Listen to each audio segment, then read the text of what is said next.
දැඩි හිරු රශ්මියත් එක්ක ෆෑන් එකක් දැම්මත් ඇඟට දැනෙන්නේ ගිනි රස්නයක් නම් ඒ කියන්නේ ෆෑන් එකෙන් කරන්නේ කාමරේ තිබෙන රත්තුණු හුළඟම එහා මෙහා කරන එක විතරයි. වයිස් සමීකරණ යන්ත්‍රයක් පාවිච්චි කරන එක හැමෝටම ලෙහෙසි නැහැ. ඒකේ මිල වගේම විදුලි බිලත් ඉහළයි.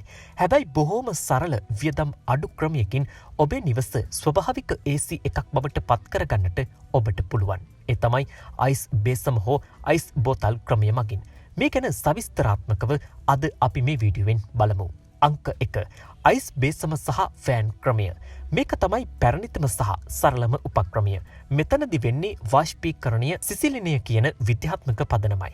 ලොකු කට පළල බේසමකට අයිස් කැට පුරවන්න. දැන් මේ බේසම ඔබේ මේස පංකාව හෝ පීඩස්ථල පංකාව ඉදිරියෙන් තියන්න. ඒ කියන්නේ ෆෑන් එක ඉදිරි පිටින් තියන්න. ෆෑන් එකෙන් එන හුළඟ අයිස් මතු පිට ගමන් කරනකොට හුළඟේ තිබෙන රස්නය අයිස් වලට උරාගෙන හුළඟ වේගෙන් සීතල වෙනවා. එතකොට කාමරේ පුරා විහිදෙන්නේ සීතල සුළඟක්. අයිස් තිය වෙද්දී බේසම වටේට වතුර බිඳු හැදෙන නිසා බේසම පිටින් රෙදි කැබැල්ලක් එල්ලන්නත් අමතක කරන්න එපා. අංක 2. ශීතකල වතුර බෝතල් ක්‍රමය. බේසමකට වඩා මේ ක්‍රමය ටිකක් පිළිවෙලයි. ලීටර් 1.5 හෝ 2 ප්ලාස්ටික් බෝතල් දෙකකට වතුර පුරවා අඟලක් විතර හිස්ව තියන්න. හොඳින් අයිස් වෙන්න තියන්න. මේ බෝතල් දෙක ෆෑන් එකේ පිටුපස හෝ ඉදිරිපසට එල්ලන්න පුළුවන්.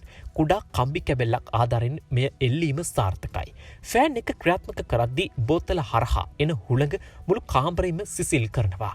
අයිස් කැට ඉක්මනින් දිය වුණත් ලොකු බෝතලයක අයිස් පැය කිහිපයක් පවතිනවා.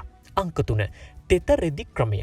මේක අයිස් නැති වෙලාවටත් කරන්න පුළුවන් ඉතාමත් සාර්ථක ක්‍රමයක්. ලොකු ඇතිරිල්ලක් හෝ තුවායක් අයිස් වතුරෙන් තෙමා මිරිකා ගන්න. මෙය ජනේලිය ඉදිරිපිටින් හෝ ෆෑන් එකට මදක් ඈතින් එල්ලන්න. පිටතින් එන උණුසුම් සුළඟ මේ තෙත රෙද්ද හරහා එද්දි සිසිල් වෙලා කාමරයට ඇතුළු වෙනවා. මෙය රාත්‍රී කාලයේදී සුව නිින්දක් ලබා ගන්න ඉතාමත් ගැලපෙනවා. අංක 4. කාමරය කූල් එකේ තියාගන්න තවත් උපක්‍රම. අයිස් බේසමෙන් උපරිම ඵල ලබා ගන්නේ නම් මේ දේවලුත් වැදගත්. හරස් වාතාශ්‍රය. කාමරේ එක පැත්තක ජනේලයකින් හුළඟ එද්දී අනිත් පැත්තේ ජනේලයෙන් හෝ දොර ඇරලා තියන්න. එතකොට රත්තුණු වාතය පිට වෙලා අලුත් සිසිල් වාතය රැඳෙනවා. දහවල් කාලයේ ජනෙල් වසා තැබීම. දහවල් 10 සිට සවස 4 දක්වා තද හිරු රශ්මිය එන පැත්තේ ජනෙල් වසා රෙදි තිර දමා තබන්න. මේන් කාමරයේ රත්වීම සිට 70කින් විතර අඩු කරගන්න පුළුවන්. අනවශ්‍ය විදුලි බුබුල් නිවා දමන්න. සාමාන්‍ය බල්බ වලින් විශාල තාපයක් පිට වෙනවා. ඒ වෙනුවට LED බල්බ පාවිච්චි කරන්න. මතක තබා ගත යුතු කරුණු කිහිපයකුත් තිබෙනවා. අයිස් බේසම භාවිතා කරන විට කාමරය අධික ලෙස තෙතමනිය වැඩි වෙන්නට පුළුවන්.